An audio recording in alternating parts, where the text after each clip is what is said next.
So, my lips are so dry.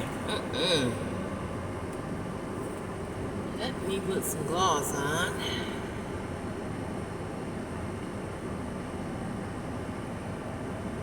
It's been a tough couple of days for me. But I am here again. Let's see. We left off with telling things that I remember from I remember one time before my dad left to go down south and he was murdered, Markville. He was arrested by the sheriff department at 1419 Midland Ave because allegedly Talisa Givens had said she couldn't work and got caught working at the bar at night. Now, we all worked at the bar. Diane, me, Talisa, Todrick and all them used to clean up in the mornings. I remember one time I had cleaned up the bar because I lived over the bar and my dad was out of town, so Roosevelt was over it. And he treated me so nasty. Oh, he treated me so nasty. And I always thought, why the hell Roosevelt treated me nasty? But I was young. I didn't know that this nigga had a grudge off for me. So I remember that. And my father got out of jail from being arrested. And that's when he decided he was going down south. He wasn't going to be in the bar no more. And I seen him arrested from my own eyes, but I was sitting outside. Like I said, I would always go over to 1419 and sit outside and enjoy Midland. I remember I got in a fight with April Stackhouse on Midland. And then the next day my car had this stuff on it. I had to go to the car wash and try to get it off. It was very strong. It was like a paint thinner type of thing. And I remember one night at the bar, because I lived there, I parked in the driveway, and that night the bar was so packed I couldn't park in the driveway, so I parked in the front, and this guy moved my car in front of me and my dad, and he didn't say not a word. I was like, yo, why, you ain't gonna say nothing? He was like, nah, I ain't gonna say nothing. You shouldn't have your car there. So it just describes, I love my dad, period. I wish we had a better relationship when he died, but going to counseling really explained to me, how some of the stuff wasn't my fault. Some of the stuff I needed to learn to become an adult, which I never got from 1419 Midland Ave.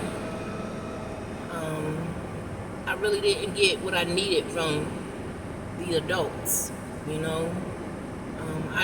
needed some type of help. I needed someone to teach me, at least they should have put me on birth control when I had the first child.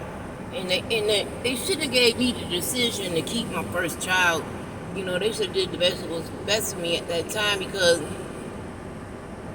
after I got pregnant, my dad really stopped talking to me.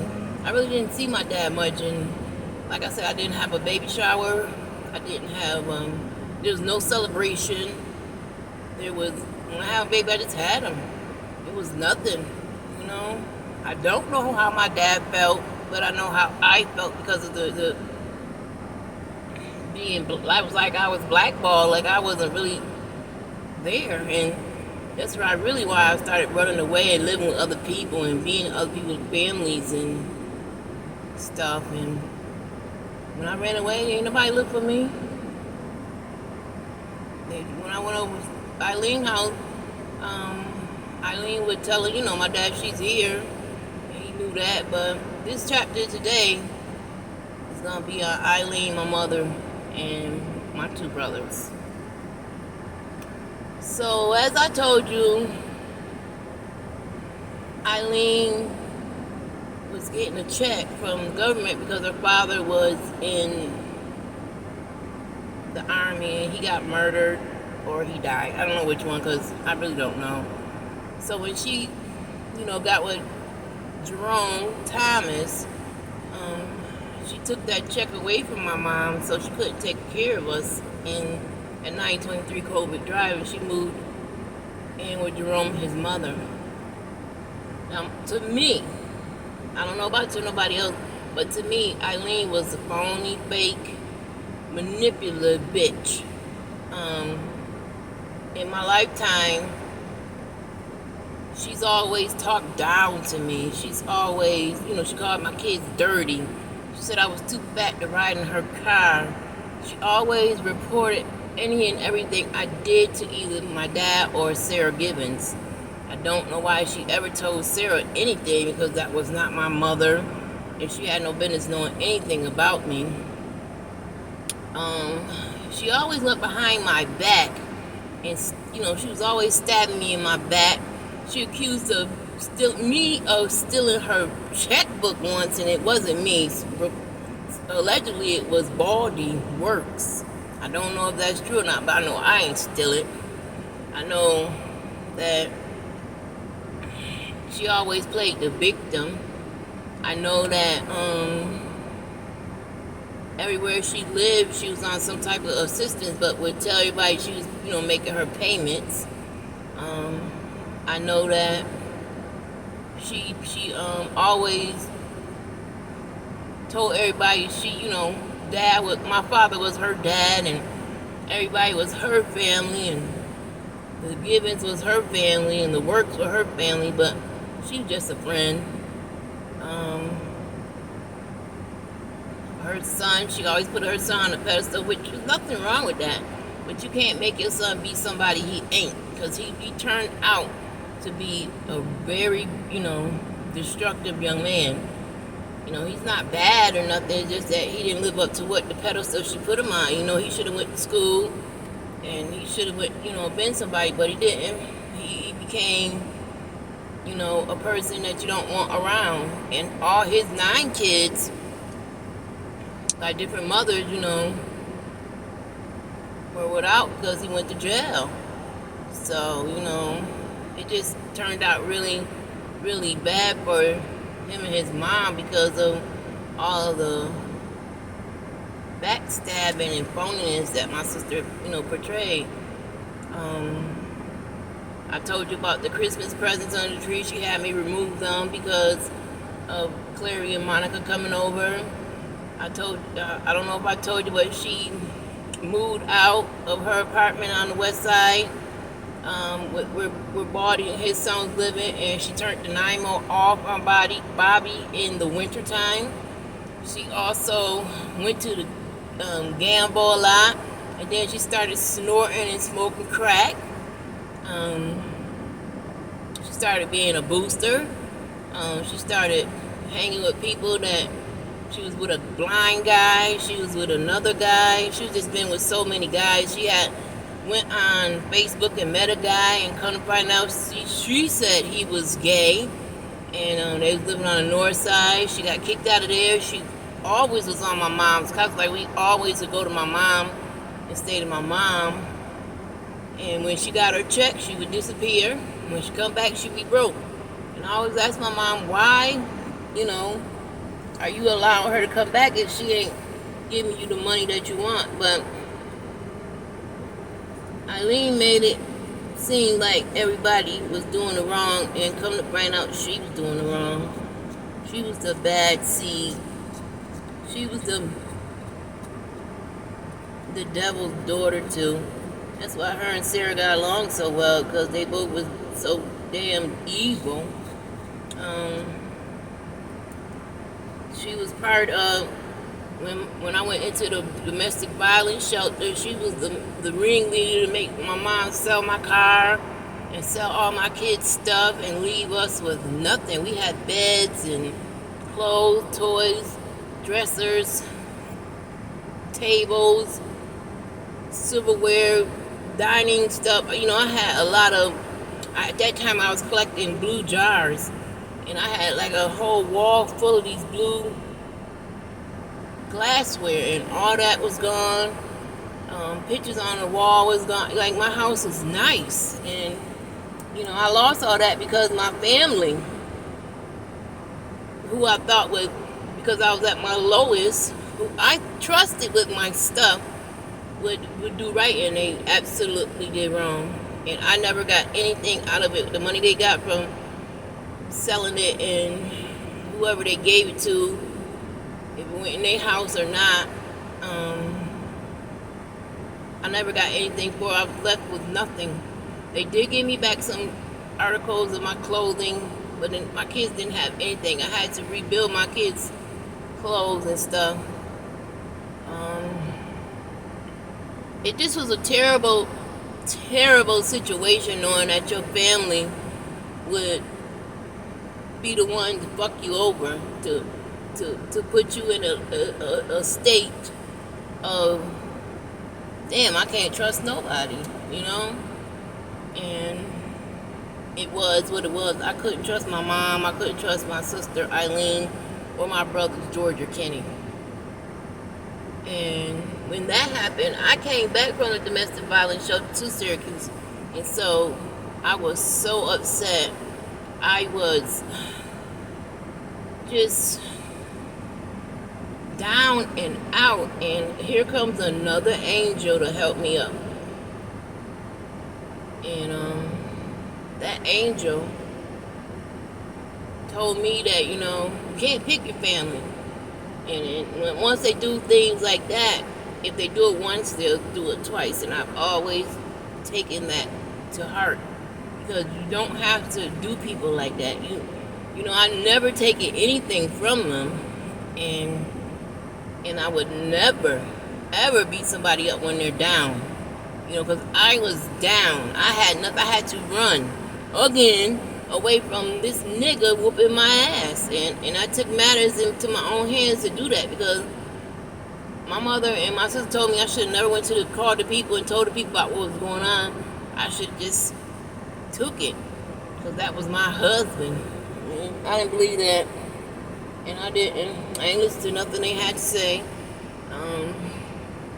After that happened with my sister, I really didn't fuck with her too much. I didn't know what was going on in her life. I didn't know what was going on. I seen my nephew every now and again, but I didn't trust my nephew either, because I rented him a car one time, and he got the car shot up, and I asked him to go and make a police report so that I wouldn't be charged for the damage to the car. He wouldn't do it, so I didn't really fuck with my nephew after that. He couldn't get nothing from me, nothing, and neither could his mother. So when I moved to Albany, my mom said Eileen was cooking for Thanksgiving. So I came from Thanksgiving, me and my son, and I picked up my daughter Pan, and we went to Eileen's house. Nunu was there. Anton was in jail. And we had a good time. It's just that it was a time in Eileen's life where she was doing bad. I don't know if she was doing coke or crack or something, but she was doing really bad. Her house looked a hot ass mess, and she had bed bugs and roaches, and the food was nasty. But from my stance, you don't put a person down when they're already doing bad. You just kind of like ignore it and don't go back. And that's what I did, and I went back. And she got evicted from those apartments as well. Then they moved into the high rises on James Street, her and my mother, and I didn't visit as much until I moved in with my mom's after I came back from Albany.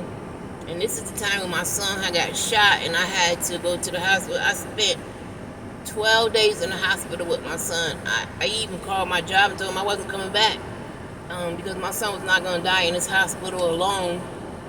And I stayed 12 days up there with him.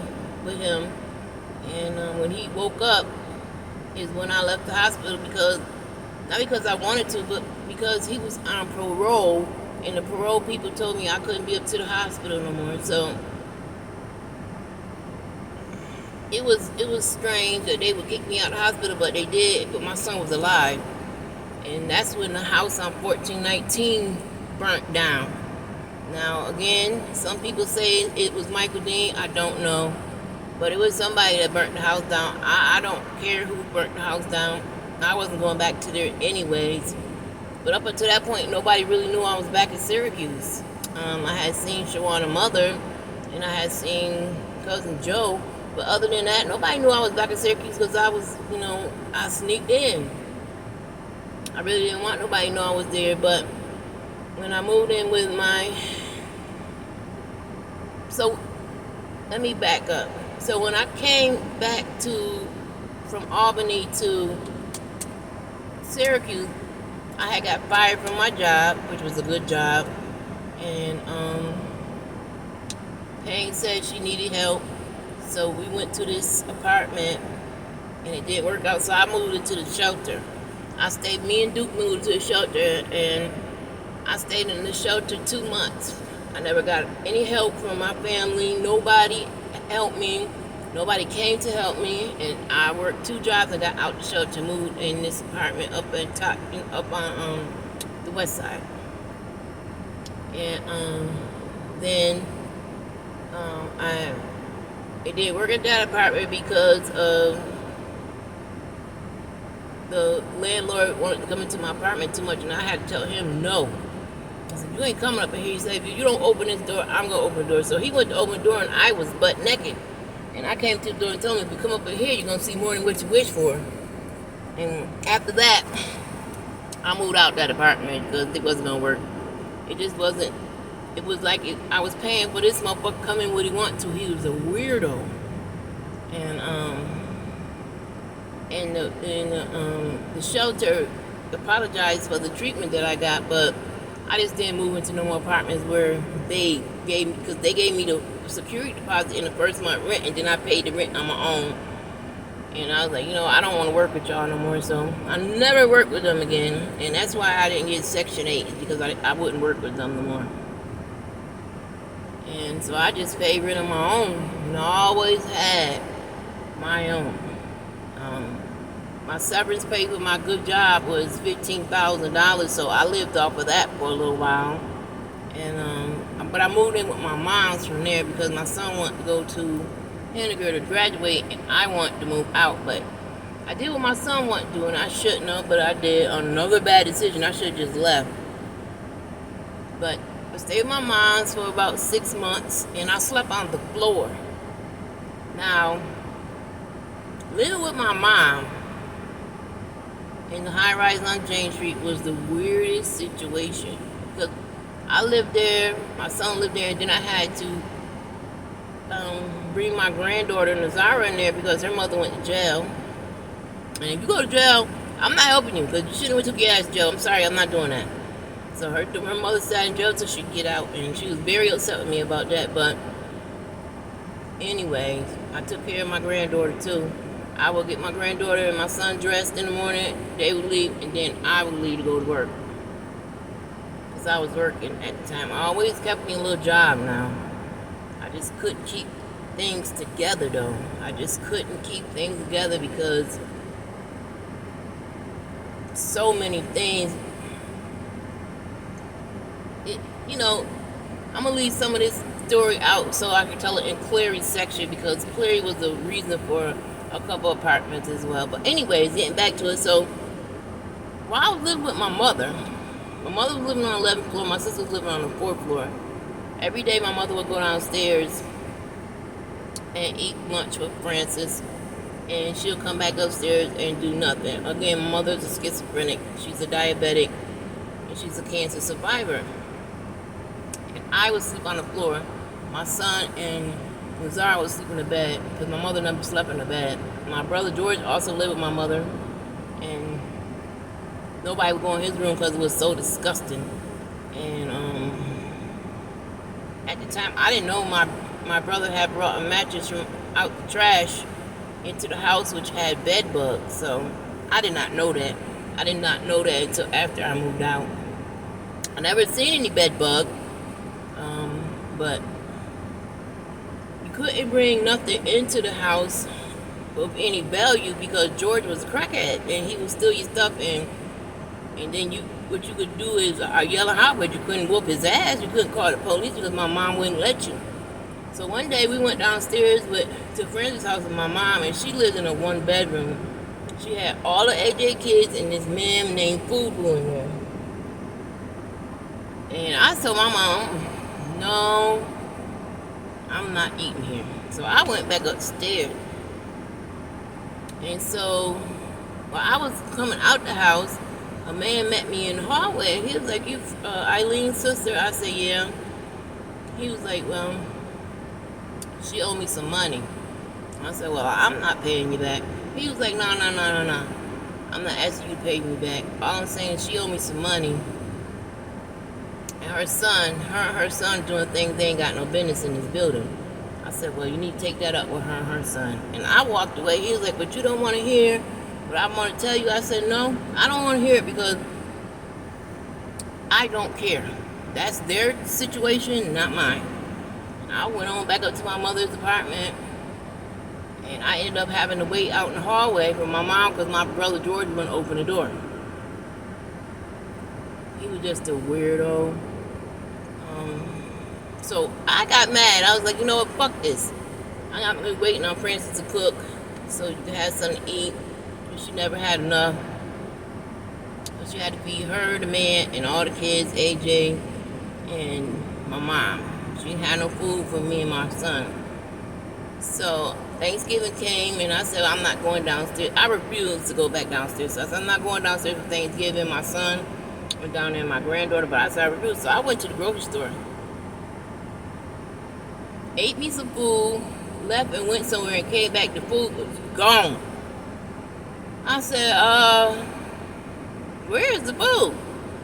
My mother went in there. It's in there. I seen you put it in there. It's in there, going there. She was like, oh my God, George done stole the food. So I never could put no food in my mother's house. So me and my son and my granddaughter had to eat out most of the time, or buy food that day and cook it. And then I couldn't,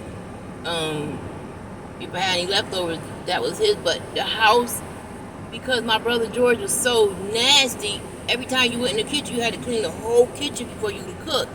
Because he was just so nasty. Putting things in the refrigerator, you had to actually wrap it in tin foil and put a bag around and tie it, and put another bag around and tie it, and put another bag around and tie it, and make sure he didn't touch it. Because he never washed his hands in his room. He just was nasty. And my mother, she wasn't the best at washing herself, but she had a reason why, she wasn't as clean as possible. So Eileen gets this check from, no, let me back up. So I ended up moving out to an apartment on the south side by the creek. And after that, things got worse in my mother's house, to the point where, got real detrimental to my mom's health. But my sister got $50,000 from the situation. I'm not gonna go into that, but so I called my sister because she was handing out money to people on the street, people that didn't even give a damn about her, like Nunu grandmother she gave money to, AJ grandmother she gave money to, some of the works, some of the giving. She just was giving the money to people. And I called her. I said, Eileen, you need to pay your rent and buy you a car. Put the money before you do anything else. And Eileen said, okay, sister, that's what I'll do. She said, are you asking me for some money? I said, hell no, I don't need your money. I got my own money because I had work. I didn't pay no attention to them. And so I went on about my business because I didn't want no money for her. Eileen went to the mall and spent a nice little chunk of change on just sneakers for her and all the grandkids and some clothes. And then she rented a car for a long time. And then she said AJ had stole a car, which comes out to be not true. And she never paid her rent. She got kicked out of the apartment. and she moved on Kennedy. And so when she moved on Kennedy, my mom was left in the building by herself. Now, this building was being overrun by crackheads and stuff because that's what the program they allowed in the building. That so many apartments was allotted for the recovery people. So my mom really didn't have nobody to help her. And so my brother, Kenny, was supposed to be watching her and making sure she eat and, got dressed and stuff like that because nobody paid any attention. My mother would stay in the same clothes. She wouldn't eat, and then her diabetes be out of whack. So one day my brother called me and said it's an emergency. Mommy ain't doing good. So me, Duke, Nazara, and Payne, who was a certified nurse's aide, went over there, and she was on a bed, which was supposed to be white, but it was black. She didn't have no covers, no pillow. She was half dressed, and she was pissing in a bucket. And my brother and his girlfriend was in there, and they never came in the room to look at her. So we tried to get her up, and she was burning up. She was delusional. She didn't know what day it was. And every time my brother touched her, Kenny, she would move away from him and make this noise. And it was like, well, what's going on? Why you keep moving from Kenny? Is he hurting you or something? So we got her out in the hallway. She could hardly walk. And that's when we decided, me and my daughter, Payne, that she needed to go to the emergency room. And her sugar level was in the 600s. So when they got her into the emergency room, they immediately put her in ICU where she was in a coma, and then they had to do surgery on her because she had an open wound that had gotten infected in her anus. And they had to go in there and take out some of her bowels and stuff because she had a deep infection, and it was touch and go. So that's when I decided, I need to get back in touch with my sister and my brother to help my mother. And so I called Kenny, and I called Eileen. Hi, I'm on a video. Picking you something to eat? I was. When you I've been out here. Go pick you something to eat. Did you wash your face and brush your teeth? No, you didn't. Don't do that and then pick you something to eat. Thank you. And sorry about that, but what was I saying? Oh, so I got back in touch with my sister and my brother Kenny, not with my brother George, because he was not helping my mother, and Kenny and Francis wasn't helping either. I wasn't helping. I'm not gonna keep myself, but I wasn't helping because I wasn't around. And so I said, okay, we all need to get together to make sure mommy okay, because it was touch and go. So, we would talk out things. Every day I would call when we get on three-way, we would talk things out. And so Kenny got mad at because I was telling him, nobody should touch her money. Her money should stay in the bank because we are all grown. Kenny had his own apartment. Eileen had her own apartment. I had my own apartment. George was still in the house with my mother. And so when I called up to the hospital to get my daily check on her, I would call in the morning and call at night. They told me that Kenny and Eileen had blocked me from calling my mother up to the hospital, to get information. I said, well, why? What do you mean they blocked me? I'm her child. And they was like, nope.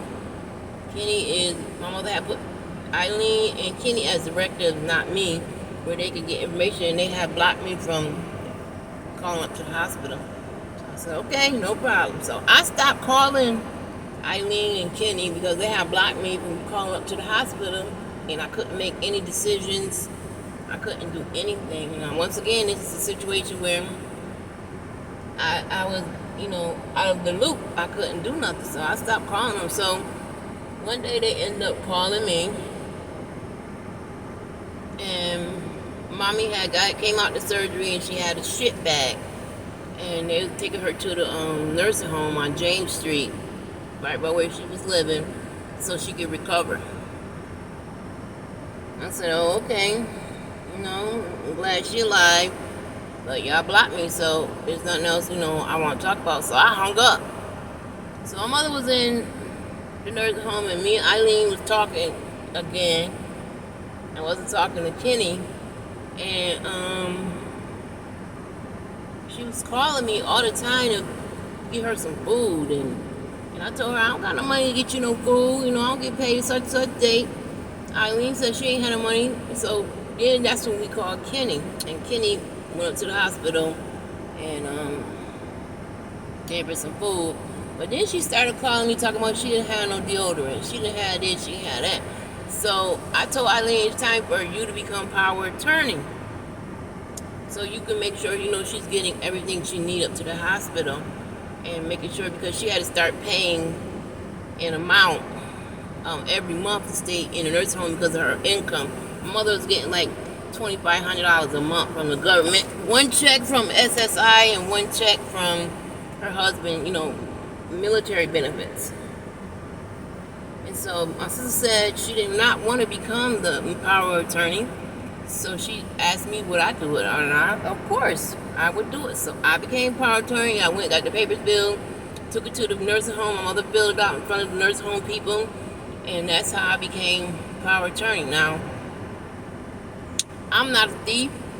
I like to get things done.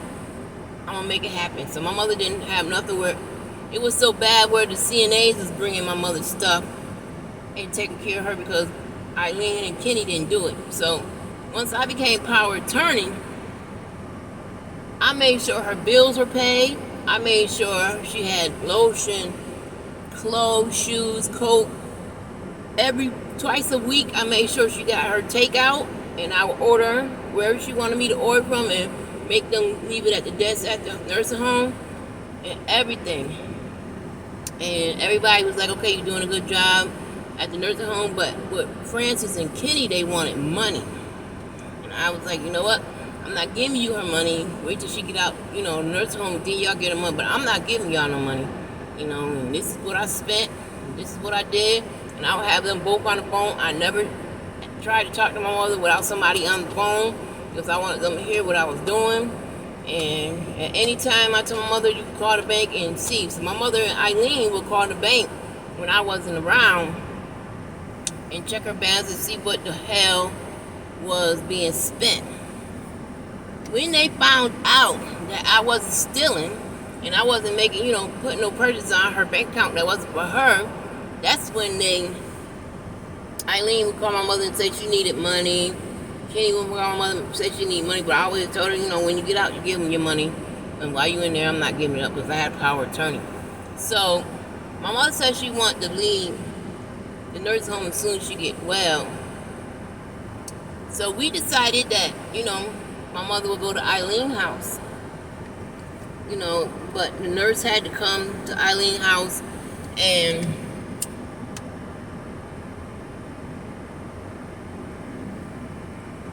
show her how to, take care of her wounds on her stomach and her wound on her behind because she still had an open wound from where they went in there and did surgery and cleaned it out and everything. She got to pack it. And then the wound on her stomach where she had the shit bag, you had to clean it, make sure she stayed clean. And my mother was not good at making sure she stayed clean.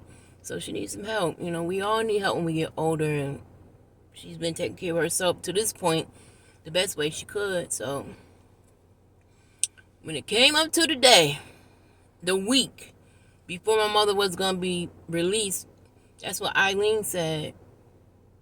My mother couldn't come to her house because of Boo Boo and Mai and AJ and the grandkids, and she just couldn't take care of my mom. So that left Kenny or me.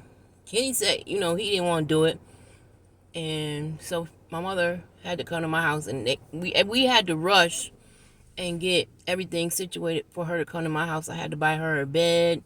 I had to make. I didn't have no room. I had a 2-bedroom apartment upstairs. I didn't have no room, so I just turned my living room into my mother's room. So everybody with all these people coming to the house would be right there. They wouldn't have to come through the house. They would just come in the living room, and I made the living room her room. I bought her a TV. I bought her sheets, comforter, a little side table. I gave her buckets to put her clothes in, and she didn't have much. She had just what I bought her up to the nursing home. So at that time, I was still working, so they set up where people would bring her from the nursing home to my house, and they had to have a special person bring her upstairs and make sure. When I tell you,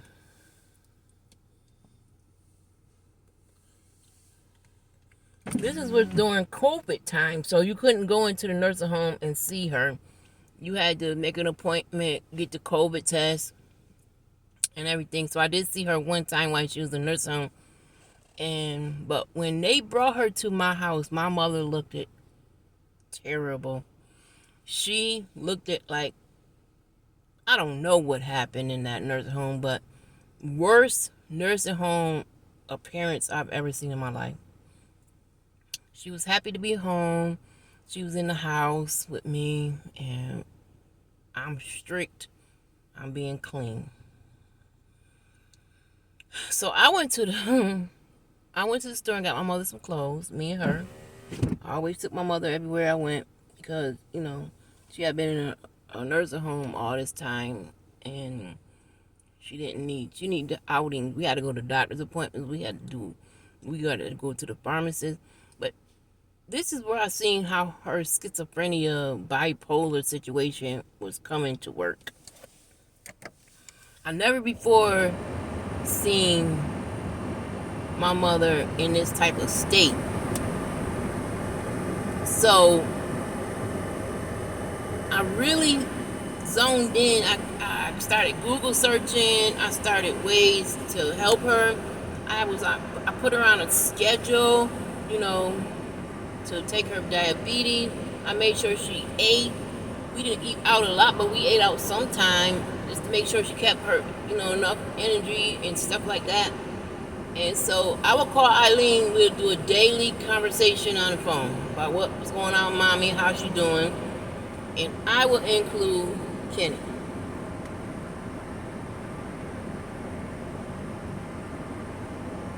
That was the wrong thing to do.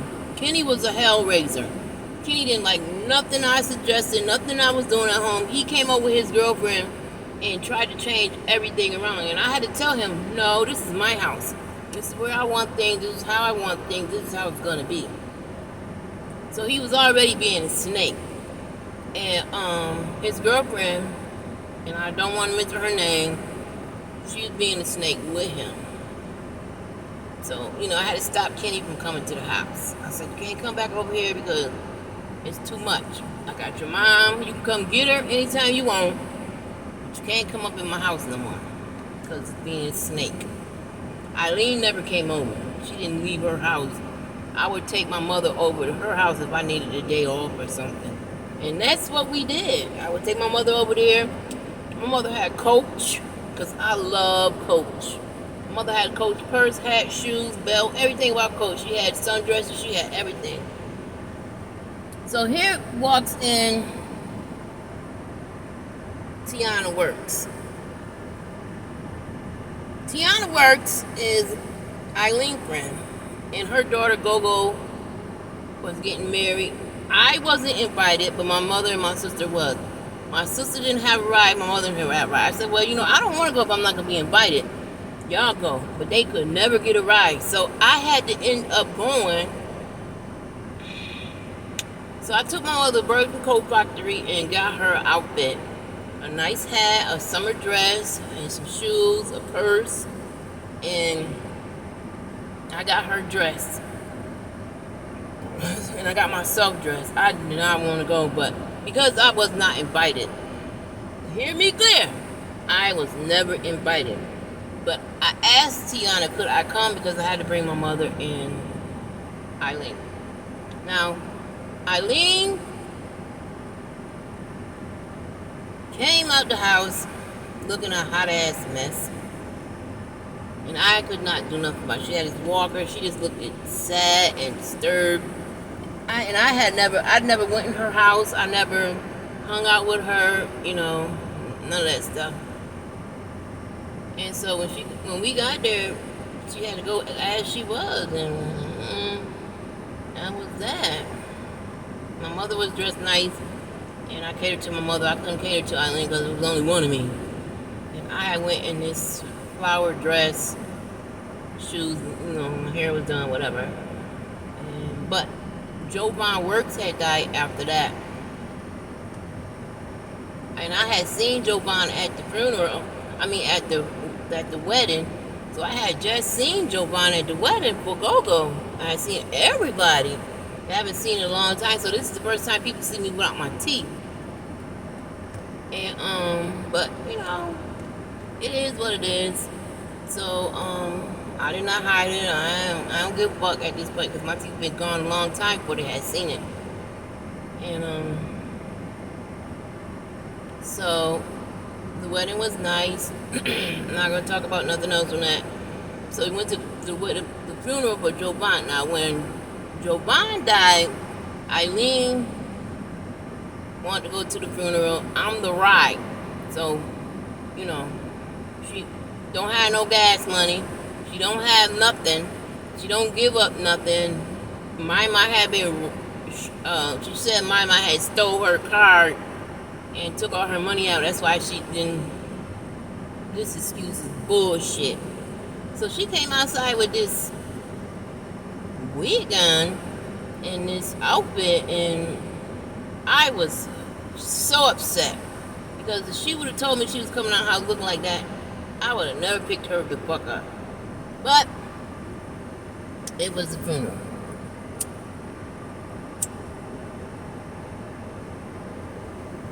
So Jovan's funeral was packed, and Eileen had pissed me off so bad, and I cussed her the fuck out because I just felt like, this is crazy. And I was just so mad at both of them because y'all just don't give a fuck about yourself. I know you didn't give a fuck about me. I'm going to take care of me, but damn, y'all don't give a fuck about yourself. And my mother was just treating me so inconsiderate of all the time I had put in to make her feel comfortable. Like, I had to stay there with my mom because at that time I wasn't working. And I every day, all day, I had to cater to my mom. Every time she went in the bathroom, because she had this shit bag, I had to clean the whole bathroom with bleach. Every time she went to the bathroom. And sometimes shit would be from her bed to the bathroom. Sometimes I just had to I just had to pay a lot of attention to her and taking care of her needs and her medicine, and all these people come into the house to try to get her better. And so that day I was just pissed off and done. But I was dressed, I was ready to go. They wasn't acting slow. Eileen was acting like an invalid. And she's like, help me do this, help me do that. No, bitch, I'm not helping you do nothing. You have to do this on yourself. You're the grown ass woman. And, I began to be the bigger sister, and she was the little sister because she was acting so slow and like she couldn't do nothing for herself. And I was like, girl, bye, my back hurt. I'm not doing all that shit. So we came from the funeral. I had to get my mother out of the funeral as soon as the funeral was over because she was in a walker. And I told Eileen, I said, as soon as we get ready to go, you got to get out too because you're on a walker. When I got up to get my mother out the funeral first, the people that was at the door helped me get my mother out. So we was practically the first people out of there because I sat in the back with my mom. Not Eileen, no, she had to be sitting all the way in the front. And everybody had to move around and stuff to get her to where she wanted to fucking sit. So when the people came out the funeral, we had to wait to almost damn near last so Eileen get out with help. It just pissed me off. I'm like, yo, come the fuck on, man. I'm your ride, but this don't mean I'm catering. I'm not going to be waiting around for you. But we had no choice because the bitch wouldn't do what I asked her to do. So when we finally get there, she acting all I'm hurting. I just need so much help. Everybody was trying to help her and stuff, and I'm looking at her like, this bitch done lost her damn mind. Like, you have to, come on now, you're 50 years old, you got to get it together. Like, I've never been that type of person where I'm going to be dependent on people to help me because I'm moaning and groaning and acting like I'm so this and so that. So we got to Joe Biden's mother's house, right around the corner from my house. I kicked them out, my God. I said, both of y'all get out. It's time to go into the repast and fellowship. I have eggs. Yeah. Did you wash your face and brush your teeth yet? Yes. All right. Hello, peeps.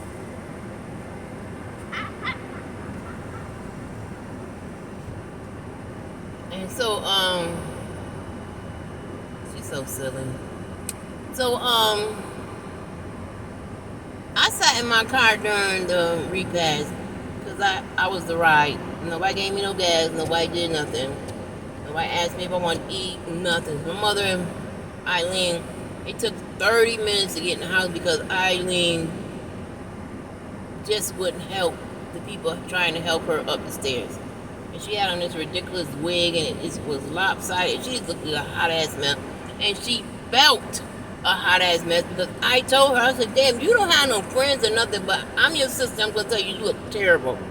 Take this shit off your head and put on mommy hat. Because this shit look a mess. But she wouldn't do it. She said, I ain't taking off it. It's my wig and I don't look bad. And I said, okay, well, you go out there and do it. So as soon as she got in the house, they told her she looked terrible. And she took the wig off, put on my mother's hat. I was like, you know what? This is ridiculous. So I sat out in the car. And everybody was outside. I was talking to them while I was in my car. And I got fogged up. So when I'm getting ready to leave, because now my mother and Eileen ready to go, I go into the house, I speak to everybody. I go into the backyard, I speak to everybody. But not my type of people was, in the backyard, so I didn't stay back there. But I said hello to everybody. I'm sorry for your, the death and everything, because Joe Biden was a really nice person. And I got the hell up out of there, and Eileen got a ride home. And she wanted to go back and do whatever. So Tiana said she was going to go home, take her home. So that's what happened. So my mother's birthday was coming up in December. And so I decided to throw my mother a birthday party, a surprise birthday party at the hotel. I told Kenny, I told Eileen, me and Eileen got together. Eileen did nothing. She gave me some money on the food. But I did everything. I got the hotel room, I got the food, I got the decorations, the alcohol. Got it all to the hotel. Finally, they brought my mother. I invited people, but not a lot of people showed up because, again, I am the black sheep. I am the person that you can't, in public, be around. And so the people that I wanted to be there, or the people that were supposed to be there, didn't show up. Kenny didn't even come. George didn't come, so it was just me, Eileen, a lady I knew. Really, that was it. And Wanda. Wanda and her husband came.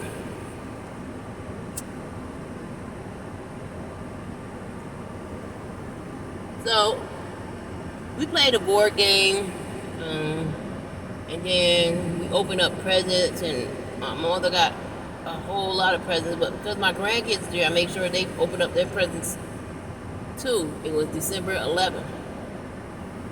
So in this hotel room, we had 2 bedrooms in the inside, a huge bathroom, and then we had a couch that pulled out to a bed.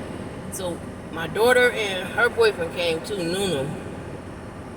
And so anybody that wanted to stay, stayed. So me and my mother and my grandkids slept in the living room bed, and Eileen and her granddaughter slept in one bed, and everybody else, whoever, slept in the other bed. So sleep on the floor, sleep wherever you want to sleep.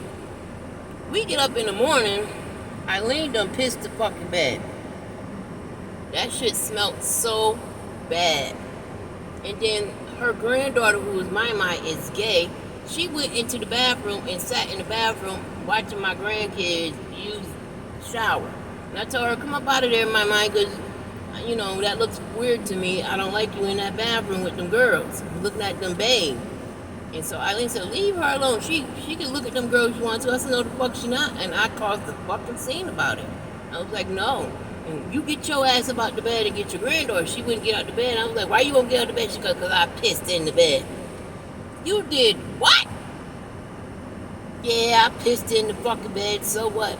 It ain't so what. That you too old to be pissing in the bed. If you have a problem with your urine, you need to address that before you come to the hotel, or put your pads down or whatever. And she said, oh, I forgot to bring them. How do you forget to bring pads that you need? I was hot. I was embarrassed. And nobody knew about this but people in the hotel room. I was totally embarrassed. Like, I can't believe you pissed in this bed and you don't want to get up. Well, I'm not showering because I don't have to. You just laid and pissed for 8 or so hours and you don't want to shower? Oh, I was mad. So my man helped her up and get dressed. I wasn't helping shit. When I run in to strip the bed because I didn't want to leave that for the housekeeper, that urine was so goddamn strong. I said, Eileen, when the last time your motherfucking ass drunk some water?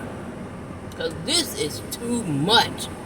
God damn, this too much. So I had to pack up the room. You know, I'm the type of person, I'm going to leave the room just like you gave me as much as possible.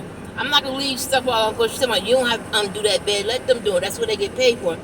Nobody gets paid to pick up your urine.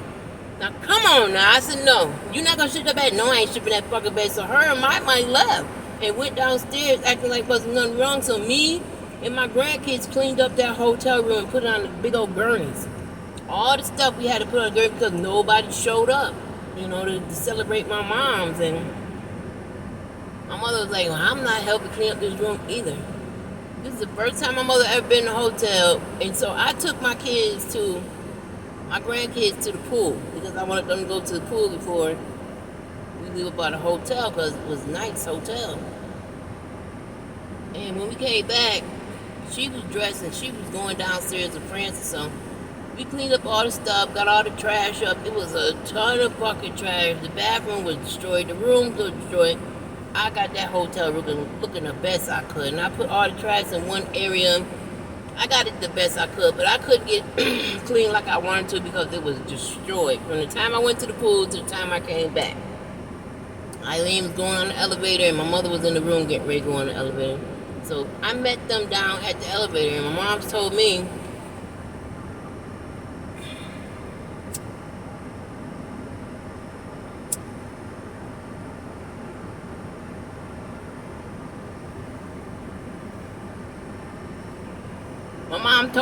that my brother was coming to pick her up to go to a breakfast lunch. So it was like brunch. And I said, okay, because I was packing in my car and stuff. And that's when Eileen said, well, I'll just ride with Mommy and Kenny. Not a problem. I left the hotel because I was pissed off with them. And my was smoking weed at the hotel. And I told her, you too young to be smoking weed. What are you doing smoking weed? She was wild. Like, my mind was out of control, wild. And I was like, yo, what the fuck? What is Eileen teaching you? Nothing, apparently, because me and then my friend Deb came to the hotel and sat in the, we had a glass of wine. And I was talking to her and we was having a good ass time. And this when my came on with the weed in her mouth, her pants sagging because, you know, she's a lesbian. And my friend looked at her and was like, what the fuck is going on? I said, I don't know, that's my niece. I have no idea what's going on. I'm going to have to talk about this later because right now I'm trying. She's like, no, I need to address what I'm seeing. And she pulled my mic to the side and talked to her. It was like talking to the wall. My mind heard shit she was saying and she was so high. And I told my friend Deb, I was like, she's not listening because she's high. And that's when Deb asked her, who bought you this weed? She was like, oh, my grandmother bought it for me. And I said, Francis bought you weed?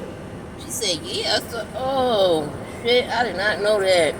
And Dad was like, you know, I work for such and such, and I'm supposed to call Child Protective Service, but because you're my friend's niece, I'm just going to tell she told me, I'm just going to tell you, get this shit together, or somebody's going to report this. I said, well, you know what? I'm going to talk to my sister about it, but This has nothing to do with me. And this is the first time I've seen her in a while. I don't know what the fuck going on because I haven't seen my in a long time. Because my stole out my house, and I did not let her back in my house no more. So ever since then, I haven't seen her because I did seclude myself from these people. So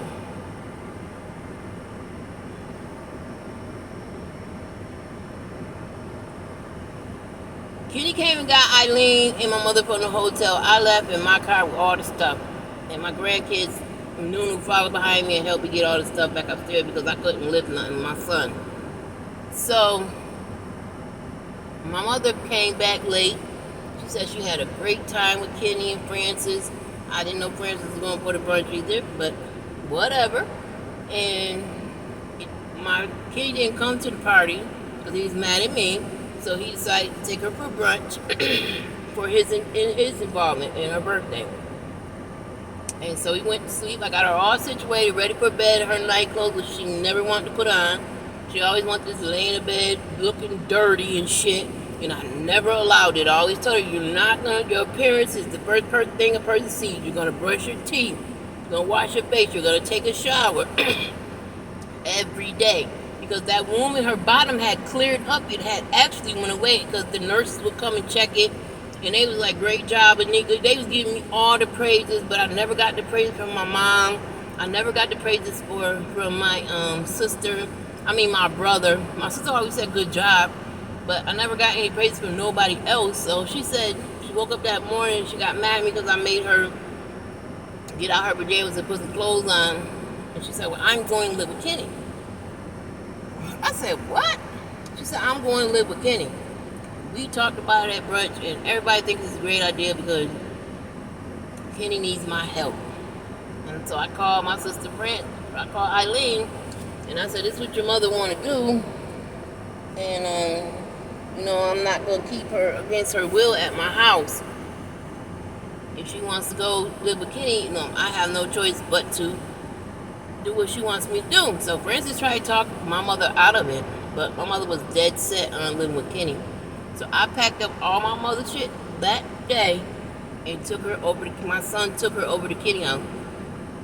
And I haven't seen my mother since that day. I haven't called my mother. That's not true. That's not true. So when she went over there, Kenny was so happy to get her, but Kenny didn't realize the trials and tribulations you have to go through to help my mother. And she also was getting ready to have the surgery to reverse shit bag. So, until she get the surgery, she was gonna have a shit bag. He lived in a 1-bedroom, so he moved my mother into the 1-bedroom. He was over to his girlfriend's house, which I'm not gonna say her name because she doesn't matter. So I told my mother I was gonna meet her at the bank to take my name off the power of attorney, and she could do whatever she wanted to do with the money. But until then, I was gonna hold on to her card because that's all my brother wanted was her money. And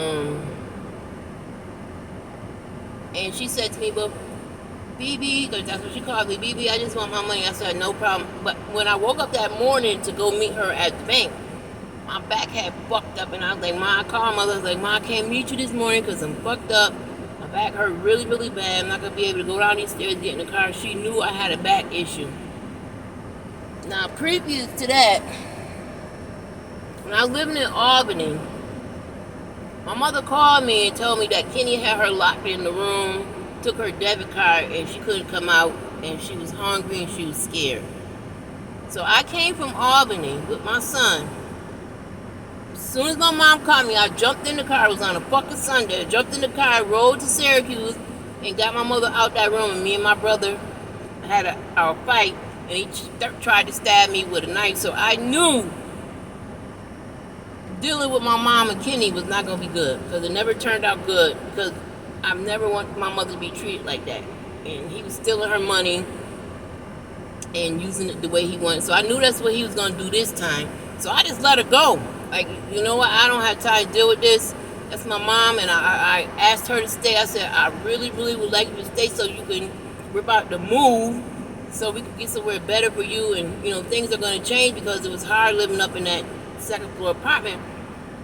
She said it dancing. So because I didn't meet her at the bank, her mother, my brother, and Kenny, and my mother called the police on me and told them that I stole her money. So now I'm in the bed, and the police come, and Duke said the police here. I said, well, tell them, I'm in the bed and I don't feel good. They come in here and here. So the police came in the room, and he asked me some questions, and I told him, and I showed him the power of attorney papers, and I said, I just can't move right now because my back is hurting, but I called her and told her I'll meet her tomorrow. My back is fucked up today. I can't meet her. So the police left from out my room and went downstairs. Kenny and my mother was not satisfied with that, so what they did is they called the police and told the police that I threatened my mom and I hit my mom and I stole her stuff. These 4 6'5" brolic looking motherfucking police came to my door and came to arrest me and had the cuffs out and everything. And Kenny, my mother, was outside. So I said, she told y'all what? And so I looked out the window. I said, why would y'all tell these motherfuckers this lie? And Kenny, not my mother, but Kenny, you thieving bitch, give me my mother's card. Fuck you, hoe, and you stink bitch. And he just showed out in front of my motherfucking house, but he didn't know. I don't give a fuck at the police here, nigga. We about to get it poppin'. So I said, you faggot ass nigga. All you want is to steal your mama money. You don't want to take care of her, bitch. So that's when the police showed. They started coming upstairs, and I told the police he can't come up in here. She can come, but he can't. I told my mother, come on, get stuff. So the police said, ma'am, could you please grab the items that you want, that you said she stole? And she was like, oh, I don't want none of this shit. Her bed, her TV, some of her clothes that I couldn't fit in my car. She was like, I don't want none of this shit. I want my car from this thieving bitch. And I said, well, I have the power of attorney papers right here. I will meet her at the bank and get my name off the power of attorney papers, and that's when she'll get her card. And no police officer said, well, ma'am, if she is the power of attorney, she doesn't have to, give it to you right here.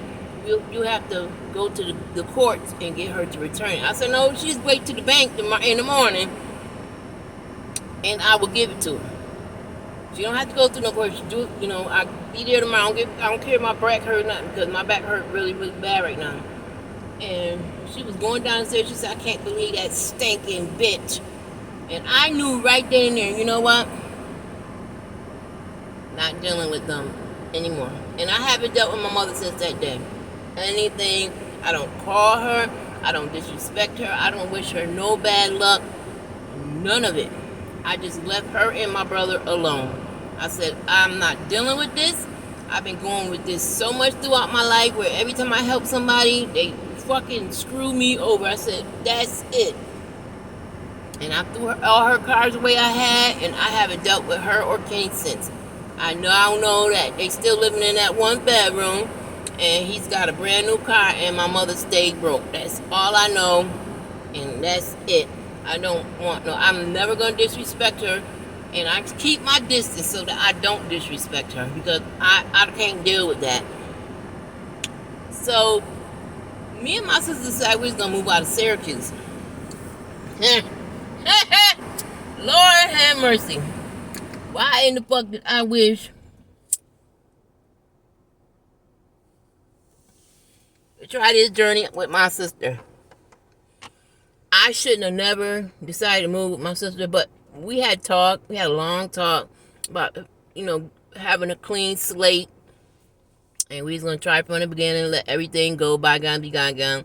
She couldn't believe my mother and Kenny did that to me, and how my mother was dressed the best, and all this and all that, and all this and all that.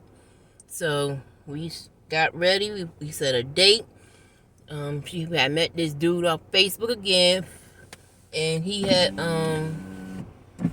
found an apartment. She sit down there, $4,500 for him to find an apartment, and he did. So me and my son packed up my house March 1st of 2022. We left Syracuse, and we left right when a bad snowstorm was happening, and we drove down south. So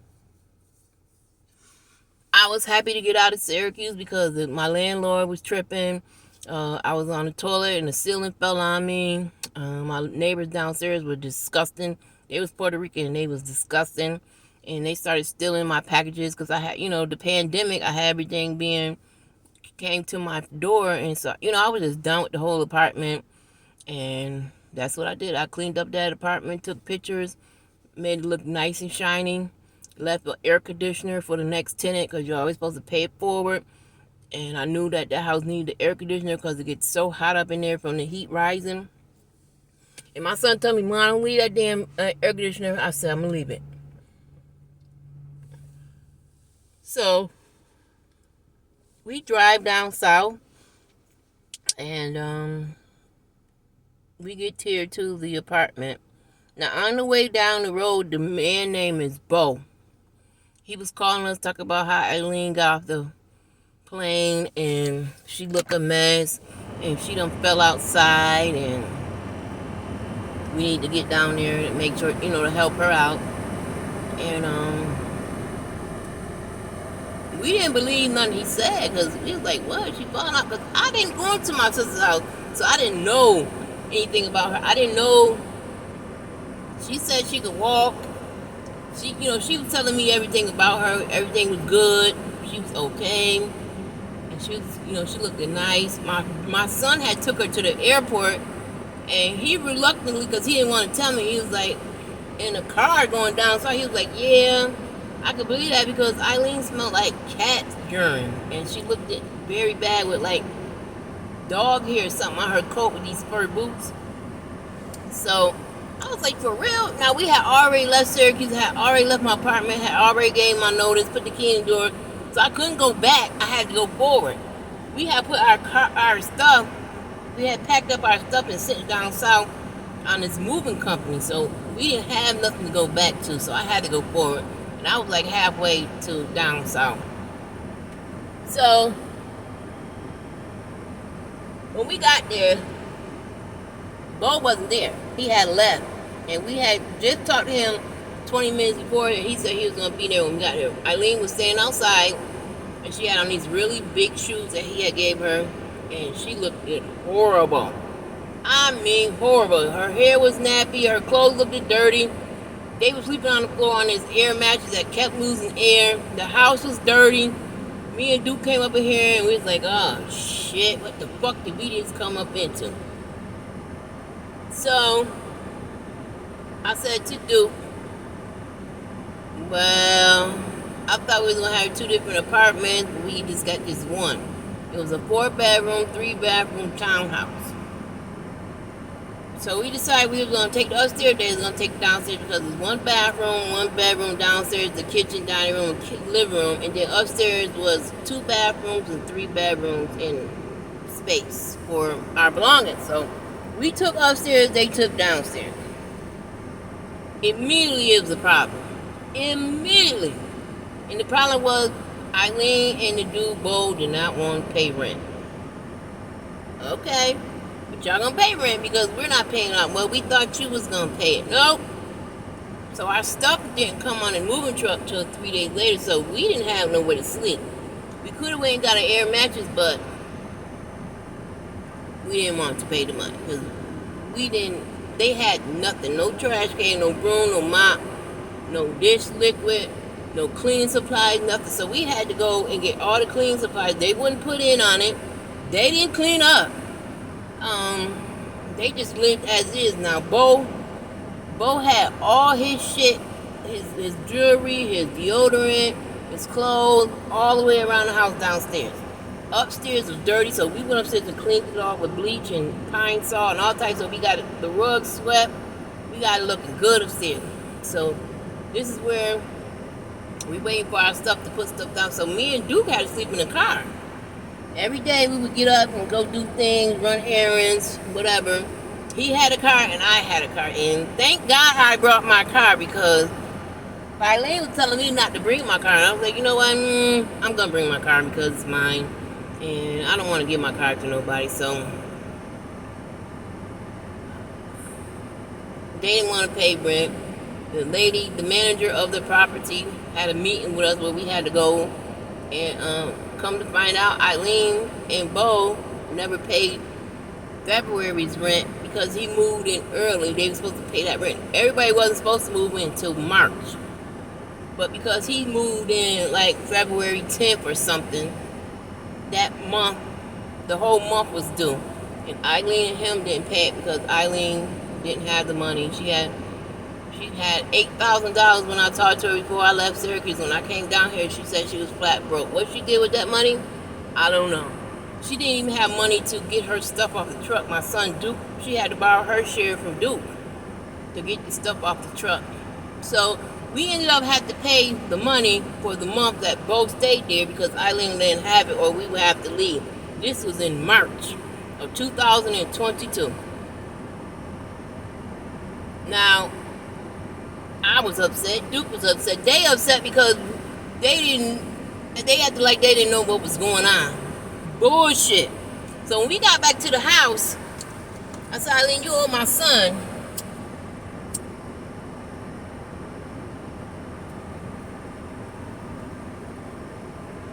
this money because your boy, your man moved into the house before the lease started. So you owe him.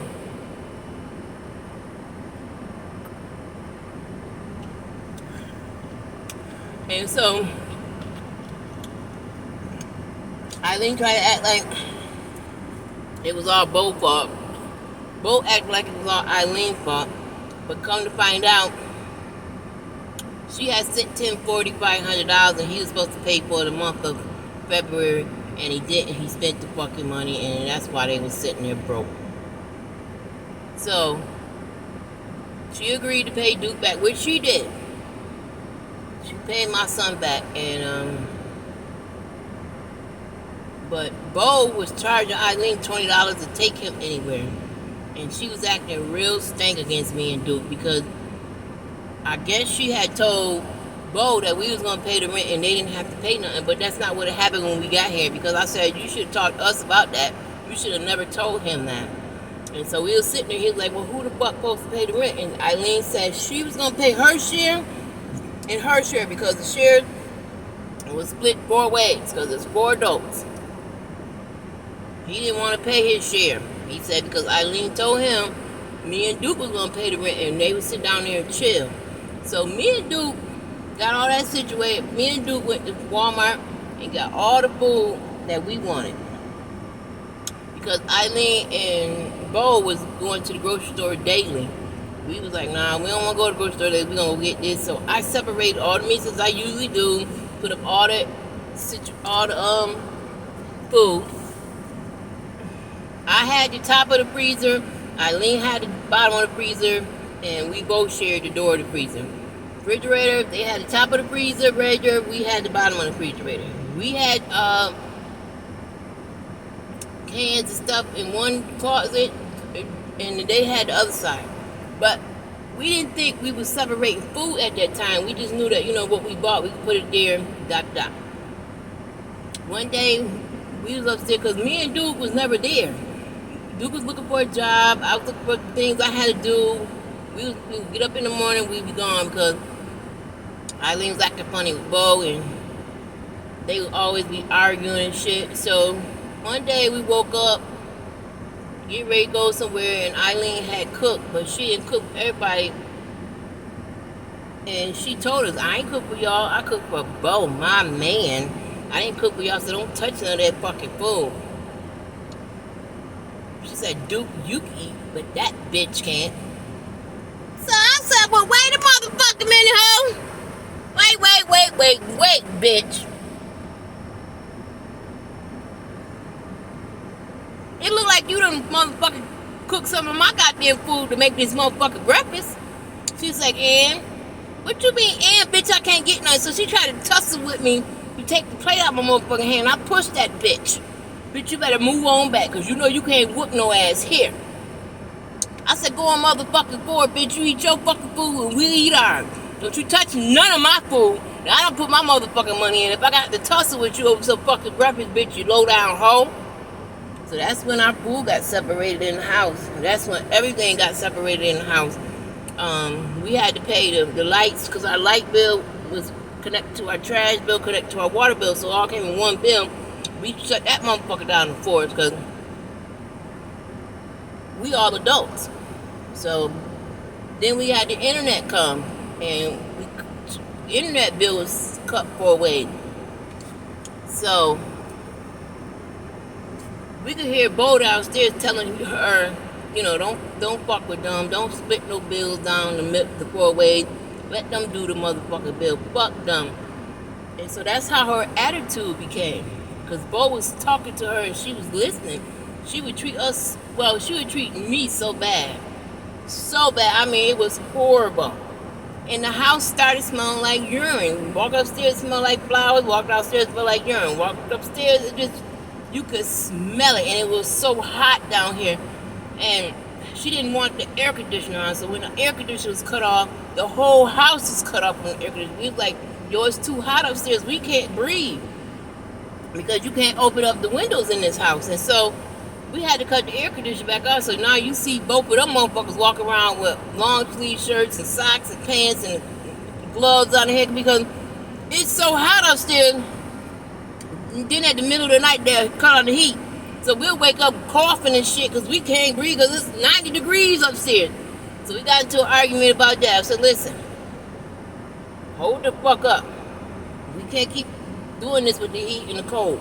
We all gonna be sick up in this motherfucker. We gotta keep this air on fluctuate through the whole house. So we decided to put it on 72 for everybody.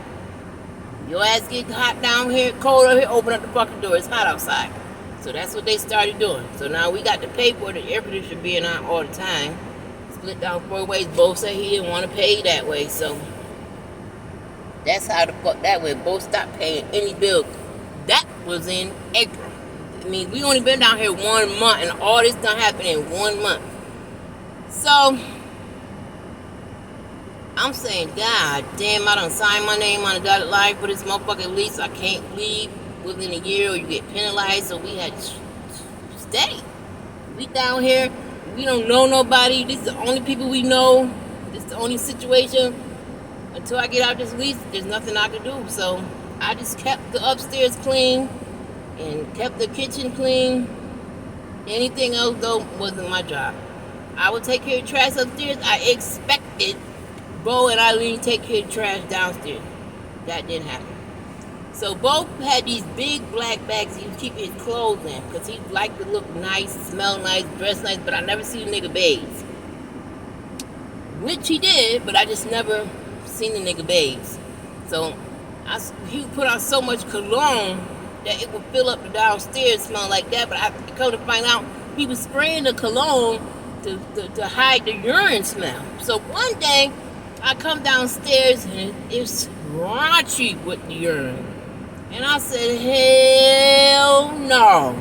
Wait a minute, you motherfuckers. The kitchen was nasty because they done cooked all motherfuckers. They wait till late night to cook to not run into me and Duke. The kitchen was nasty. Grease is on the floor. Grease is everywhere. Come to find out, this bitch done fell and broke her motherfucking arm. And Bo left her ass on the floor. She done pissed on her motherfucking self because her arm broke. And Duke came downstairs. He heard her and came downstairs and helped her floor. And Bo wouldn't help out the floor. So I'm looking at this stupid bitch like, yo, what the fuck is going on down here? Because I stayed upstairs, and when I was in my room, I shut the door, was listening to my TV.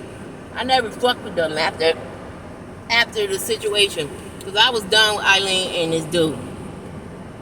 So that's when I had to step up as a sister and said, wait a minute, bitch. This is too much. You done broke your motherfucking arm. This nigga don't give a fuck about you. He ain't even call the ambulance. He don't want to take you to the hospital. He don't even want you to go to the hospital. He just wants you to suffer in this pain. And she was in so much pain. So I talked her into going to the emergency room. Called the ambulance and everything. And while she was in the getting herself together with the arm, I cleaned up downstairs. Bo didn't help me do shit. All his shit was all around across the walls. It just looked like a junk pile down there. So I got all that shit situated because Eileen didn't do it. The walls was nasty. The kitchen was nasty. I had to use a whole bucket of bleach. Whole thing you get from Dollar Tree on motherfucking downstairs. The mop was nasty. I had to wash the room. I had to wash the doors, the walls, the kitchen, everything. The refrigerator was disgusting. Everything. So when she came back from there, she was like, oh, it looks nice in here. I said, Bo said Yeah, your sister been here acting like a sergeant and made me put all of my shit up, and I don't like it. Nigga, all I told you was you can't have your shit in the kitchen. The kitchen is not a place for your shit. That's not where you're supposed to put your shit. And then I told you people gotta walk in and out the door.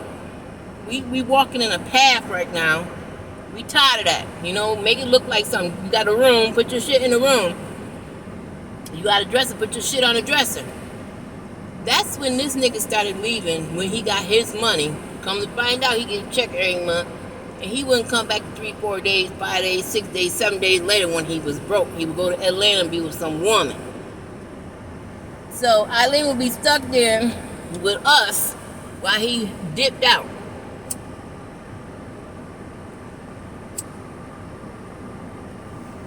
Now, while Bo is gone, she's miserable. She gets on the phone with Tiana Works.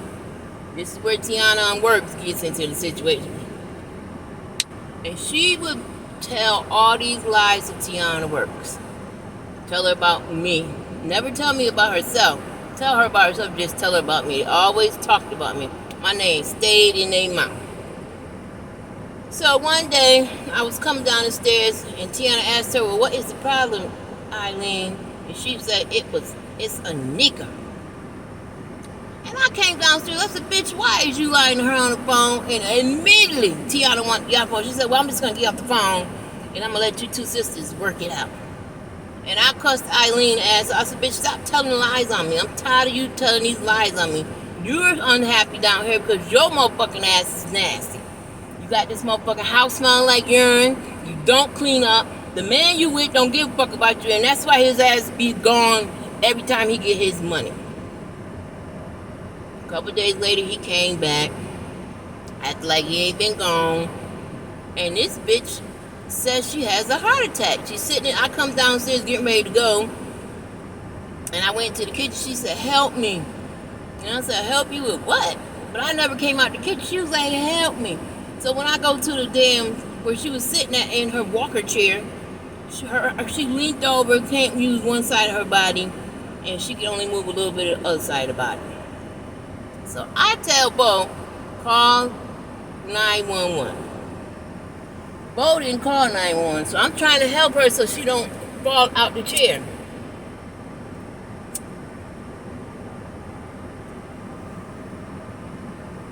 So she won't fall out the chair. And so I said, Bo, did you call 911? He was like, I ain't calling no motherfucker about 911 for her. Ain't nothing wrong with her. She just went outside and smoked a cigarette. She can sit in that chair. But to me, because I didn't know what the fuck was going on, she couldn't use one side of her motherfucking body. It's a stroke. So I said, Bo, call the motherfucking 911 now. So he ended up calling 911. He was like, what's the number? First he's like, what's the number? I said, bitch, if you don't call 911, we're going to have to call the police later. So he ended up calling 911, and she got taken away. She stayed in the hospital about 2-3 days. And when she came back home, this would happen. So I came downstairs to check on her. And I said, Bo, where's Eileen? He said, she in the room. I said, Eileen, you gonna get up and come out here? She's like, no, you come here. When I open up that motherfucking door, because don't know when it's open in this motherfucking house because we ain't got no screen, the urine smell hit me. It hit me so motherfucking hard. I was like, wait a minute. He's like, that's why the fuck I don't sleep in there no more, because it stank like that. I don't even have my clothes in there. And which it looked like that because he was laying on the couch like a made-up bed, and all his shit was on the tables, and his shit was in bags and against the wall. And I was like, what the fuck is that smell? He was like, yo, she done pissed up the bed. I said, Eileen, you pissed out the bed? And she said, well, I couldn't get to the bathroom. I said, what the fuck you mean you couldn't get to the bathroom? You ain't asked for no help. Well, I was waiting for Bo to help me, and he ain't helped me. He said, I'm not helping that bitch because she's very disrespectful, which Eileen is. But it still was his business to help her. That didn't happen. So I called Duke. Me and Duke get her out the bed, get her to the bathroom so she could take a shower. But this bitch don't want to take a shower. I mean, she smelled so bad. It smelled like urine and cigarettes and shit mixed together. When I go to make up her bed, the whole bed got a big ass brown spot where she done pissed and pissed and pissed and pissed. She was just laying in piss. So I told them motherfuckers, I said, look, we gotta get this bed up out of here. This is a horrible smell, and now it's going upstairs. I can't have that smell upstairs. I can't live like that. Can't invite nobody over as it is because you motherfuckers ain't clean. So they agreed they was gonna buy a bed. I went online and got a bed off of Walmart.com and had the bed delivered, but it wasn't gonna come for 3 days. They was like, well, we'll just sleep on the pissy bed. No, the fuck you not. I made them motherfuckers take the bed out. Him and Duke, Bo and Duke. Bo didn't want to take the bed. I'm talking about the people gonna see the piss stains. That's embarrassing. Nigga, when you open up the door, you gonna smell this piss stain. That's more embarrassing. So Bo decided to take the shit out into the living room, and then at night he was gonna put it in the trash. I said, you was a stupid motherfucker. So I went in there and cleaned Eileen's bathroom because her and Bo would never clean this motherfucker bathroom. The floor from them using the shower with no shower curtain done fucked up. So now I got to call the manager people to get the floor done. The toilet was running. They never told nobody the toilet run, so I gotta tell the people that's the problem. The walls was so dirty, the shower was nasty, so I made Eileen buy a bathroom set to put in the bathroom. They came and fixed the toilet and the floor, and then Eileen started having nurses coming to the house because she had a so-called stroke. Come to find out, the nurse came and I was coming down the stairs, and the nurse said, well, you didn't have a stroke, so we don't technically, put you under stroke. We don't know what happened to you. It's something like aphasia where your brain stops working, and that's why your arms and leg on that side of your body didn't work. I was like, wait a minute. She ain't got no stroke. He's like, no, she didn't have no stroke. I said, well, what the fuck?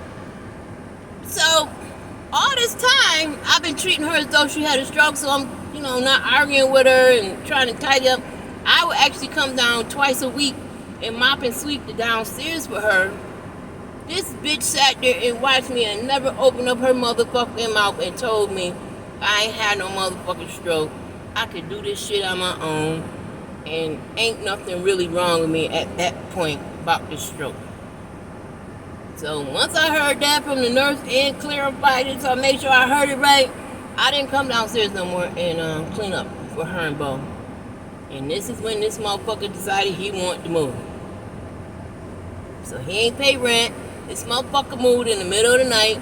Eileen didn't tell us. Oh, let me back up. Before this happened, some kind of way, they stopped paying for internet and asked the man in apartment A, could they pay him for internet? So they started, Eileen and Bo started using the man next door internet and went and paid for Duke internet. So when Bo left, the next day the man next door came and knocked on the door and asked, and Eileen opened the door. He pushed her ass out the way, went in her room, turned off the motherfucking internet, and went back to his house. And that's when Eileen had to tell us that she was going to put money in for the internet because this is what happened to her.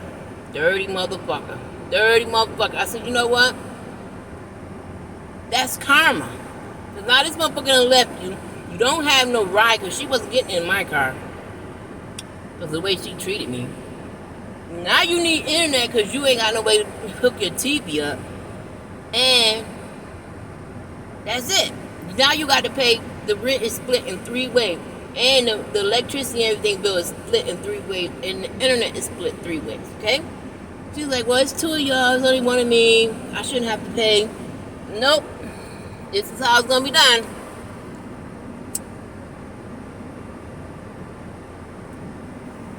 So,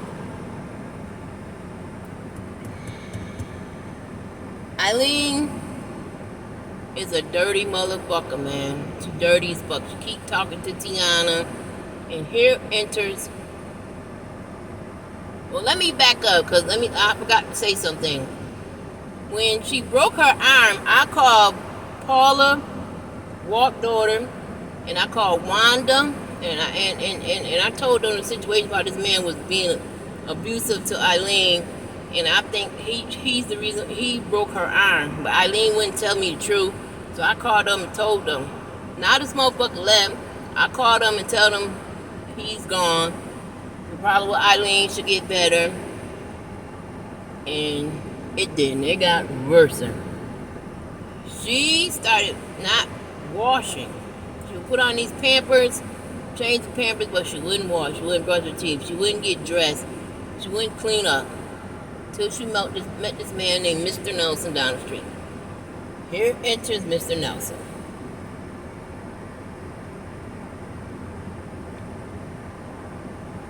Now, Mr. Nelson had his own car, his own place, right down the street, and she would be with him every day, all day. She wouldn't. It was times Eileen was gone 3-4 days, almost a week, when we didn't fucking know it, because that's how much we didn't speak.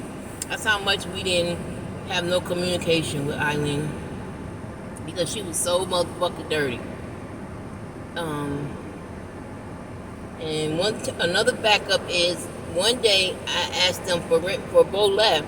They was sitting outside and they were smoking, and I said, well, the rent due tomorrow. I need the rent money from y'all, because Eileen got her money on the 3rd. Bo never had no money. He would always disappear when his money came. And she was like, I ain't paying no motherfucking rent. I said, well, you motherfuckers gonna come back and be here today. And I locked the motherfucking door, went upstairs, and they got in the car and left. And when they came back, she gave me the motherfucking rent. I'm not playing with you or this nigga. And then after that, he left. Now, they had the key to get in. They just knew if they come back in the house, it was going to be rent money. Don't mean due. So I never locked them out. But that's what I did. So when she met Mr. Nelson, he was supposed to be the person that was helping her manage her money, because Eileen always ran a scam. She would order something, and then when the shit get here, she don't want to pay the money. She'd cancel her car and get another car. So that's the only time she worried about the rent, is when another car was coming. Come to find out, she's been doing this all along. She would order something, then when shit get here, she would change her car, and the phone would be blown up from these motherfuckers trying to get their money.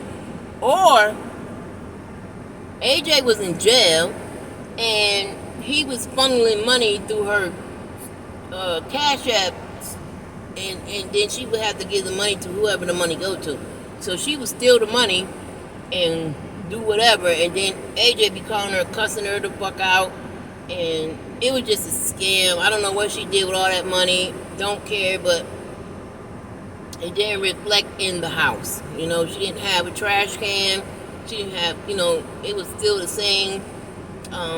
It just didn't reflect. She never put no pictures on the wall. She didn't put into living here. It just was bland and dirty. So when she hang with Mr. Nelson, I thought things was going to get better. I was like, oh, everything's going to get so much better, because now she done found her little friend. And it was so stressful for me. Duke was never here because he was always at work, but it was just so stressful. And then she started hanging with the dude next door, son, who was about 16, and some dirty nigga down the street, and she started doing crackhead behavior. That's what I'm going to call it, crackhead behavior. So she would give them money or her card and go to the store for her, and then when they come back, much more spent than she authorized. Or they one time sold her some oregano, or one time he sold her some white stuff, and I asked her what it was. She said it was baking soda. And she was just getting gaffled left and right, messing with these kids. And then she was begging these white neighbors across the street for cigarettes when she ain't had no money, because she done got gaffled all month. She just didn't have enough to live to be making all these dumbass decisions. And then when she was in Mr. Nelson's car, she would take him to lunch, $60 lunches, and put gas in his car. Well, she should have been putting gas in his car, because she rode around all day. Or when they went to casino or whatever, wherever this him, her, and man, she was looking like she was doing all right. She was walking without the walker. She was doing everything by herself. She would take her clothes to the laundromat when she wanted to. And then one day, she wasn't there for a long period of time. I said, let me go in this room and make sure this bitch is alive. And that's when the smell hit me again. So when she came the fuck back, I had cleaned up the whole downstairs except for her bathroom and her room. And I told Eileen, I cleaned up because it was nasty down here. I need for you to clean this bathroom and this room because it stank. You know, she come to find out, she was smoking in the room and putting all the butts in this soda bottle, but never cleaned up behind herself. Cigarette butts all over the floor, Mountain Dews, Pepsis, juices, food, everything. And I said, Eileen, you got to clean this shit up because we don't want bugs. She told me, well, stay the fuck up out of our room. I said, if the smell didn't come out this motherfucker, I wouldn't have went in there. And I was checking to make sure your stupid ass was still alive, bitch. So, one day I heard her in there crying because I had made me an office out in the dining room. All my printers and stuff like that because, you know, I was starting something, and she was crying on the phone and said that Mr. Nelson accused her of stealing $20,000 from him, and he didn't want her to fuck with her no more because it was gone. She was the only one in the house. Come to find out, it was true. He did say she stole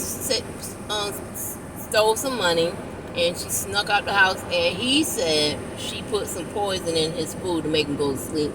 And then she slipped out, and he hasn't seen her or the money since. And he called the police. So I told Eileen, I said, you know what? You done did so much shit down here, it's time for you to go home. You need to go back to Syracuse. You know, you tried it, it didn't work. Time for you to leave. You have been down here a year, and it just, so much stuff has happened. It's just too much. I can't help you this time. I got rid of the first nigga.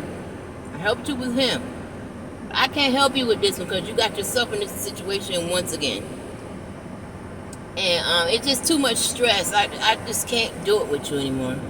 You don't want to pay bills. You talk shit. You call Tiana Works and tell her all these fucking lies.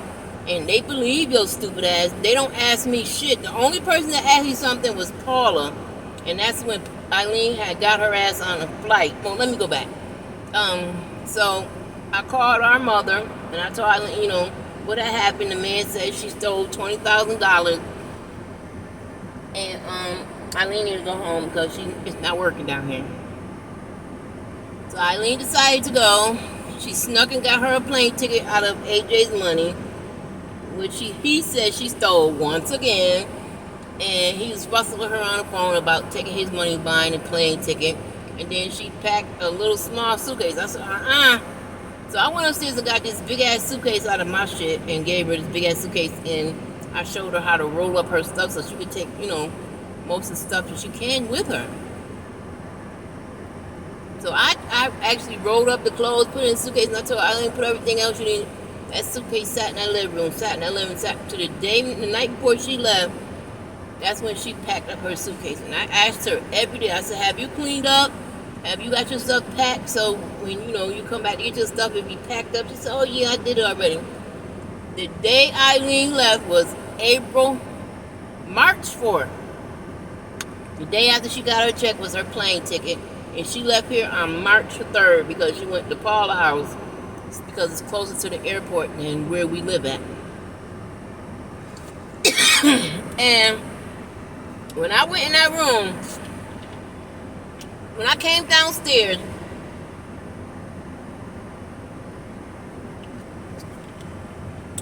Eileen was gone, the suitcase was gone, the walker was gone, and that room smelled like urine and shit and cigarettes put together. It was destroyed. The bathroom was destroyed. The toilet had not been flushed. The shower was disgusting. Everything was on the floor. And Eileen didn't say goodbye. See y'all later. Nothing. So she had went to Paula's house because all the reason why I knew that is because Paula called me. And that's when Paula asked me questions, and I thank God Paula asked me because that's the first time anybody asked my side of the story. And that's when, excuse me, that's when I found out all the lies Eileen had been telling us. And I knew from Mr. Nelson, because Duke asked him, that Eileen was lying about us, talking about we was up in there and she was paying all the rent and we wouldn't pay rent and we was nasty. We was nasty and she was sick of living with us and she was just saying all fucking false shit. And I know she told Mr. Nelson and Paul that, she also told Tiana that. But so when she got there, she was supposed to stay with Tiana, her husband, and I told Eileen, that ain't gonna work. That's not gonna work, so it didn't. Eileen went and stayed with Tiana's daughter, Winky. And from there, I don't have no news, but I told Eileen when she called back, I said, you cannot come back. I done threw all your shit away because you didn't clean up where you left. And good luck. And that's what I mean. I blocked her ass on my phone, and I am done with that whole fucking family. I do not have my mother's phone number, and I wish her all the health and luck. I do not have either one of my brother's phone number, and I blocked Eileen. Her stuff has been thrown away. The stuff that I didn't throw away is on the back porch because her room was disgusting. It took me 4 days to clean her room in the bathroom. 2 rooms, it took me 4 days to do. With help, because I had to have my son Duke and Nunu friend carry her bed was broken, the mattresses was pissed out, all the trash that was on the fucking floor. I had to go through that shit, and she had bags of trash in the room. I thought it was fucking clothes. It was actually trash, but she just never took it out to the trash can, which is right in front of the house. It was horrible. And it took me 4 days to clean it, and it took me another 6 days to get the cigarette smell out of her room. I had to eventually just take the rest of the stuff that I put in the closet and put it on the back porch, and that's how I got the cigarette smell out that room. And it's now June, and she has to come back down here and get her stuff, so, you know, I'm tired of holding on to the little bit of stuff I did have, and so I don't know what to tell her because I done blocked her on my motherfucking phone. But Mr. Nelson told my son that he was getting a blood test to check to see what she put in his food, laced his food with to make him go to sleep. And he was pressing charges on her, and she went to Syracuse and thought the problem was over with. And I just found out a couple of days ago that the police here had contacted her in Syracuse, and she didn't answer the phone. And she was calling around trying to get in touch with me, and she's blocked on my phone. So that is the story of Eileen, my mother, and my 2 brothers. And I know this is long. Again, I didn't want it to be long, but I had to give all the evidence that I had on her and them. And I wish everybody well, and I wish they don't ever contact my phone again, because I'm done. And I know everybody don't agree with that, but I took care of my mother like a child should take care of their mother, and she didn't respect it. She didn't care about me, and I really felt that at the time when she had the police come to my house, and I didn't want to disrespect her or go back and forth with her, and so I just cut her off, and that was the best thing for me because I didn't want to get hurt. I didn't want to go through the stress. I didn't want to have a nervous breakdown. And I just cut them off, and it's been the best thing for me. As far as Eileen, when she left here with all the drama, and Mr. Nelson was coming by the house, bringing men to the house, bringing women to the house, like big-ass trees and horses and shit. He's some weird-looking motherfuckers. And talk about Eileen, I always had to tell him, you ain't gonna do nothing up in here. The bitch don't live here no more, so quit coming over here. So finally, he got the thing. When I put her shit outside, and I told him that's her shit sitting by the curb, he finally realized that she's not here, and that's when the police contacted her in Syracuse, contacted her phone, and I hope she deals with it. I hope she, I hope they don't have to come up there to Syracuse, New York, and pick her ass up because she done stole this man money down here. I don't know what's gonna happen with it, but I know I can't be a witness because I never I never said 2 words to the man. I never been to his house, and she stole the money from his house, and he should have never let her know he had that much money, and that's his fault. That is nothing to do with me, and police ain't never came here to ask me shit, but if they do, I would tell them the same thing I'm telling you. The bitch ain't shit, and whatever happened at that motherfucker house is that motherfucker problem, not mine, and don't come back here no more. That's what I would tell them, because that bitch ain't shit. And she went up to Syracuse, and Tiana just loved to hear what the fuck she got to say bad about me, but I don't give a fuck what Tiana Works say, because this is what I know. A person that's supposed to be so good into the church and so smart because she got a master's degree or something, I heard, then why the fuck you ain't smart enough to call down here and ask me what the fuck is going on instead of listening to that stupid, manipulating bitch? And that's Tiana's fault. She need to keep my motherfucking name out her mouth. That's what I do know. Tiana Words need to keep her motherfucking name out, keep my motherfucking name out her mouth. And she needs to be a real Christian. A real Christian would not do that. So I'm questioning her faith in the Lord, because her motherfucking ass ain't not at one day asked me what the fuck is going on. Because there's always 3 sides to a motherfucking story, and you keep getting that one story from Francis. So that's that. I'm gonna let you go. Thank you for answering. Bye bye.